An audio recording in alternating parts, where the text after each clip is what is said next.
Buongiorno, mommy. I want to explore something that personally I find to be fun.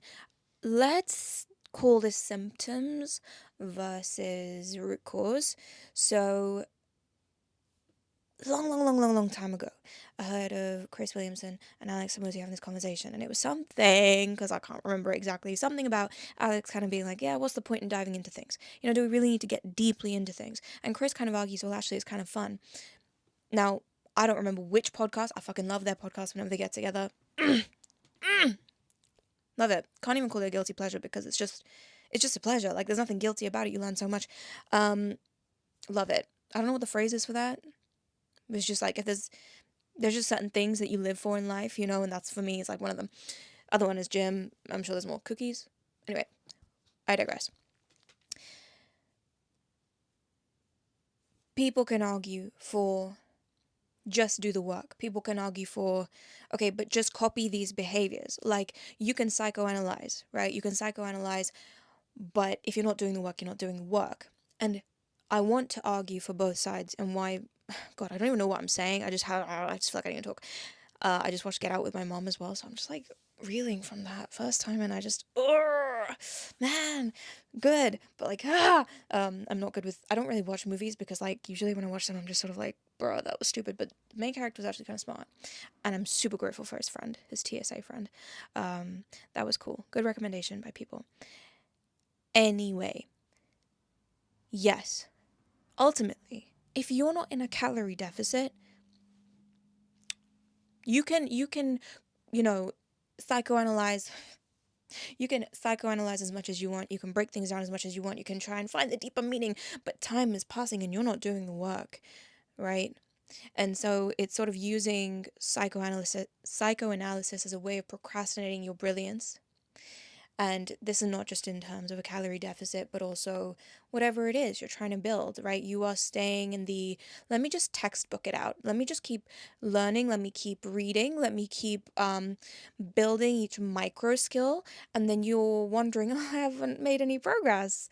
What? And the person next to me has overtaken me. And you just keep sort of burying your head in the sand about the truth of the matter, which is that actually, I'm sorry, but your outputs are not there. So, of course, you're not going to make progress on something because in order to progress, you actually have to have iterations spilling out of you. Um, so, it's kind of a given. You understand the theory of something, the equivalent is like, not necessarily like going to uni, but you understand the theory of something, you understand what that might look like, you understand the patterns, but do you understand it in a way where you've walked the path? No. And you couldn't possibly because you have not even put in one rep. So that's the strength in just doing the work, just mimicking the actions of the people that have been there, done that, just doing the thing that will make you successful. Some people truly just need to hear. I think sometimes it's two types of people: the people that just execute and are messy with it, but because of that they make fast progress, and then there are the people that just don't even take the first step. There are strengths to both sides and we need both people in the world, and I think that we can be that. Actually, the duality can exist within us regarding different subjects in our lives, and also depending on how urgently we want the thing, and sort of maybe I guess any internal blockers we may have in relation to the thing, internal thoughts about what we think we deserve or how good we need to be before we take that step, and also perhaps what we learned as a child in terms of worthiness, deservingness, ability to take up space as a so and so type of person. So sorry, I know I'm wobbly with my concept today. I think I'm caffeinated and just my brain's been buzzing the whole day about different things. Um, but I hope you can kind of follow what I'm saying with this one. However, you get the people that are all execution, and then they hit a wall, and they're like, why am I hitting this wall? And that's where taking the other approach actually comes in handy, because it's like, well, you never asked yourself why. You're good at putting your foot on the gas, but you don't know why you're driving. These people ask, what is the point in driving? What is the point in the vehicle being designed this way? These people are like, just drive. So the people that are like, just drive, of course they're going to get to their destination, but they're missing the view, they're missing the point of the journey, and that in itself can make it rich, right? There's wealth to both sides. There's wealth to the achievement, to the being there, to the, hey, I've got the wisdom now. But there's also a wealth and richness to actually understanding the process before you undertake it, I guess. Is that good grammar? I don't know. So people there will hit a wall and then they won't know how to diagnose themselves. Brain, still reeling from that film, switched me off for a bit. And I'm like, digesting. You know when you watch a film and they're like, but I would have done this. I should have done this differently. Or no, you should have done this differently. But why didn't they do that? And oh my god, that scene makes sense. So my brain is going everywhere right now. So I'm giving you weird. I'm giving you full weird. This is not Mahika. This is just brain gloop. But I just felt like I had to come and say it because it's just kind of exciting to me. People like this, the ones that have driven, they may coach. They then get to a point, they're like, I executed, and I just did the thing. I'm going to tell other people to do the thing. And anybody who doesn't just do the thing and doesn't get the outcome, they're lazy. It's got to be that. They're just lazy. Some of them, sure. But those people, I will say, some of them might look and be like, okay, they're lazy. But some of them might be like, might acknowledge that these people are working hard, but they're not working smart. And you're not necessarily wrong. They don't know how to coach, or they don't know how to break it down for somebody who's not like them. How do I describe this better? Okay, when you can understand the meaning as to why people do things, the motives behind why something works, you can then build a formula off of that that allows not just someone like you who's good at putting their foot on the gas to win, but also somebody who's not good at putting their foot on the heck, not even good at getting in the vehicle, heck, afraid of driving. You can then build a formula to get them to also be able to put their foot on the gas. Are they going to naturally always be inclined to be like that? Maybe not. You know, it could be like the natural inclinations of an Aries versus the natural inclinations of a Libra, Capricorn, Virgo, whatever. I feel like this gives more Aries, Libra energy.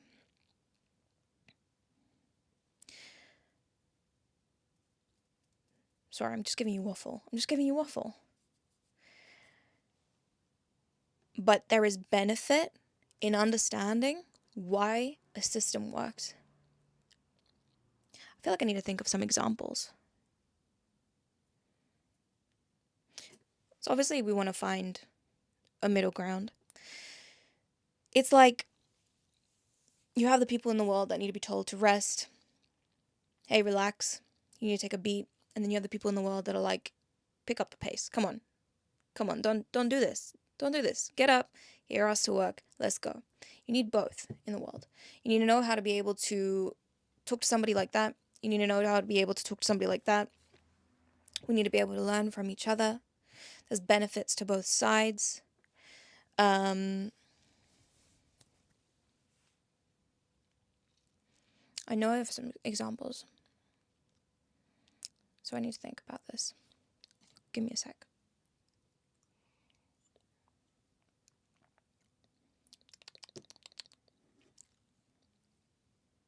I might be biased. So you guys might know from my main channel, I like to make content on being seductive and whatnot. Someone could look at my Instagram page and say, okay, maybe not right now, maybe a few seasons down the line. It doesn't even have to be my Instagram, or just not even me. Someone could look at somebody seductive and they could say, okay, if I copy this behavior, I will get men. Very generic example, but I'm tired and it's the easiest one I can give you to kind of explain what I'm on about, because I know I'm probably not making much sense to anyone besides myself. Yes, if you do your little eyelash bat thing like how I do, if you wear red lipstick, if you talk like in a more sultry voice and all of that stuff, if you copy those behaviors, yes, you will get a certain outcome. You will make progress. But have you ever stopped to ask why, right? Why do those things work? Because they trigger biological responses in men. If I make myself seem vulnerable in some way, if I use a more bedroom voice, if you will, it will make a man think a certain type of way, right? For example, very simple, red, but even waist to hip ratio. So you're in your head. If we go with this train of thought, like or this school of thought, if I wear a corset or if I cinch in my waist, if I make myself look bustier, men will be attracted to me. Yes, but why? And that's what this side would be. It is because they are hardwired for. We are hardwired to seek out our best mate in terms of reproduction, and a higher waist to hip ratio signals more fertility, greater fertility in a female, in a woman. And so, do you see how both are needed, right? So, you can copy this, you can mimic this, but understanding why is what will make this easier.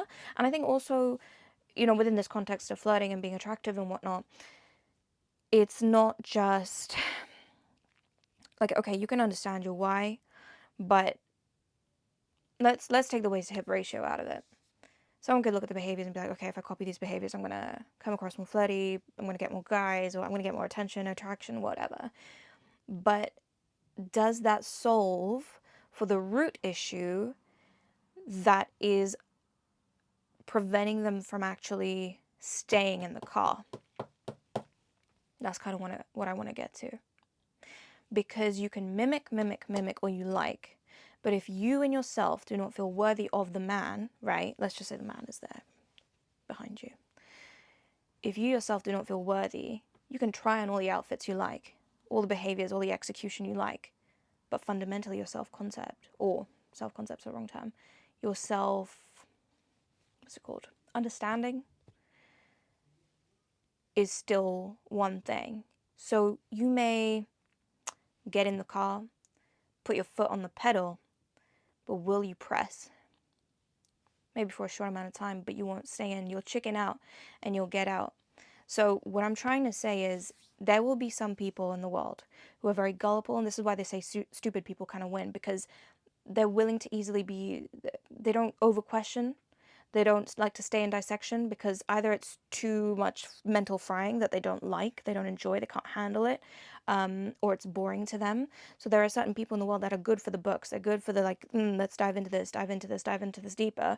And then there are certain people like, well, I just want results and I want them as soon as possible, I want them yesterday, like, and they can be super smart people, or they can be super fucking stupid. Like, money doesn't discriminate in that sense, right? Money responds to speed, action, implementation.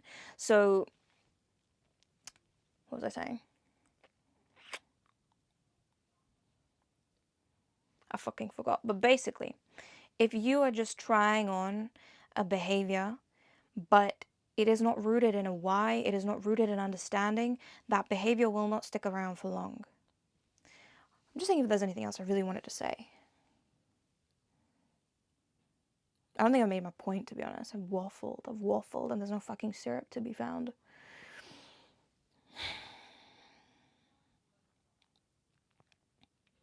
That's it. So some people can basically be told what to do. They're very coachable. They don't question, right? They don't question. And in this sense, if you just want outcomes, that is a great template.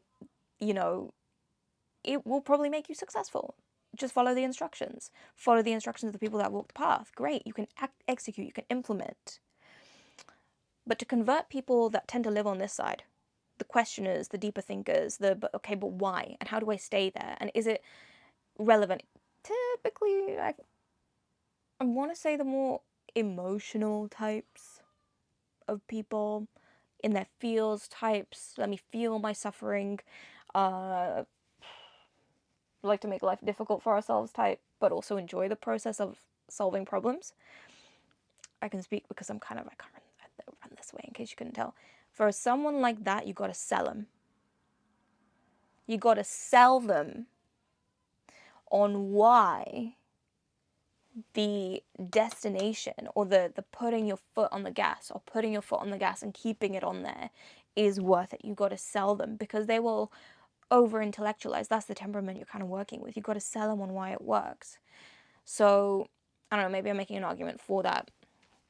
But I just feel like there's benefit in understanding both sides.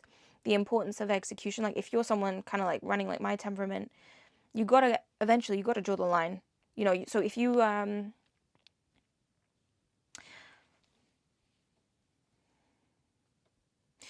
within yourself, you gotta draw the line, and you gotta realize like, okay, hey, now I'm extending a problem.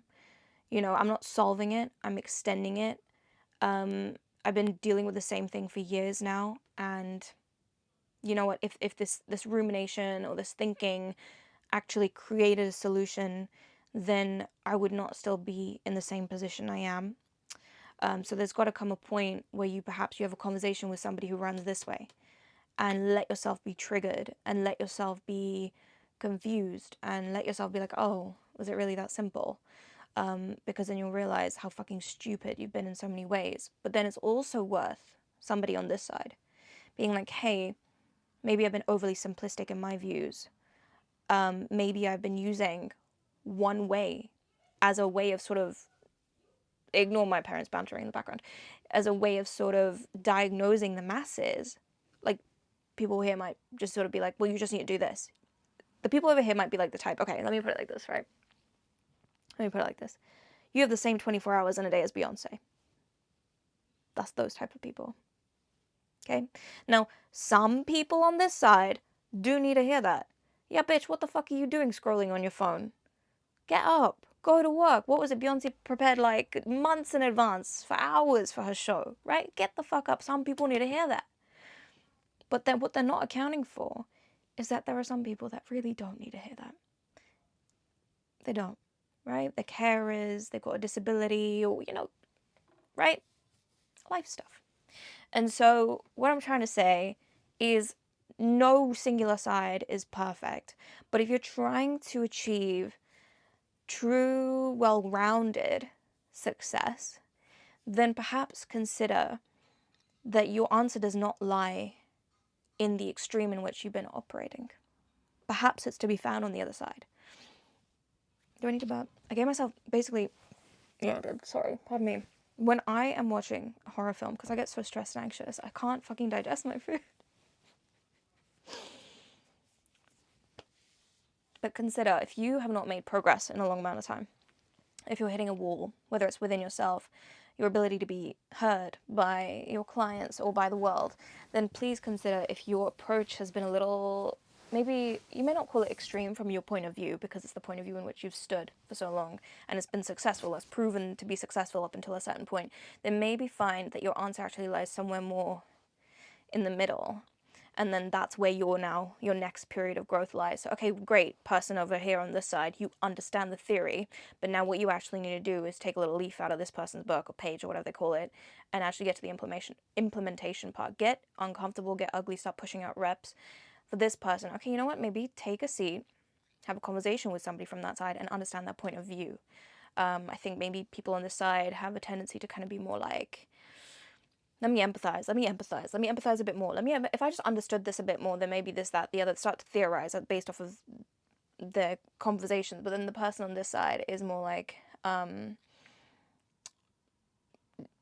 was I saying? Fucking tired. I think you get my point. I think I rambled enough. I hope that made sense. It's just my brain waffle, but also just like regarding success, that let's learn from each other. Let's learn from each other, because this can only take you so far. Similarly, this can only take you so far. Yeah, and I think there's if you're wondering, if you're stagnating, and if you're like, okay, why am I not moving past a certain point? Or why am I being misunderstood? Then ask yourself if you're doing the appropriate thing to move the needle, and if you're doing the appropriate thing to connect, and understand people that are not like you. I think that's it. I don't know. I just feel like I had to come and say that. There's strength, to being both. I think that people like this tend to be great in research, tend to be great in tasks that require more patience, like artistic pursuits, stuff like that. My parents are still bantering, honestly, if you hear anything, that's all it is. And then the other people here, more likely business, sales, very responsive to not necessarily the traditional education system, but more like direct feedback based work. So, you need both sides in the world. But I guess what I'm trying to say is if you are plateauing or you have not yet made the progress you want, then take a look at the other side. Take a look at the person that is not like you, perhaps who is who you take pride in maybe not being. Or, well, maybe I wouldn't put it that way. But, okay, let's look at what you've not been doing this whole time, or let's look at what you have deemed unnecessary and actually say, well, why do others argue that this is necessary? And just reconsider your perspective and see if it's working. Or if something is not working for you, then maybe consider this, consider that, hey, maybe I need to think deeper about this, about people's whys, the motivation behind it, why some people do not get the outcome that I am standing at. It was so easy for me. Why is it not easy for them? And then for these people being like, okay, well, what are they clearly doing that I'm not? What am I too afraid to do? What is the biggest, most obvious difference between me? Because there's a difference between understanding and then actually executing. So taking a look at that and literally being like, okay, well, that's the change I'm going to make. So that's that. Thank you guys if you watched, if you listened, if you found that interesting, if you could make sense of my waffles. I'm probably full on them now. And yeah, comment down below if that made sense to you. I don't even need to hear your thoughts. If you want to tell me your thoughts, then by all means tell me your thoughts. But if that made sense to you, then I would appreciate it if you could comment that. And if you've seen Get Out, and if you liked any of that, then thumbs up the video, and I will see you when I see you. Bye, guys.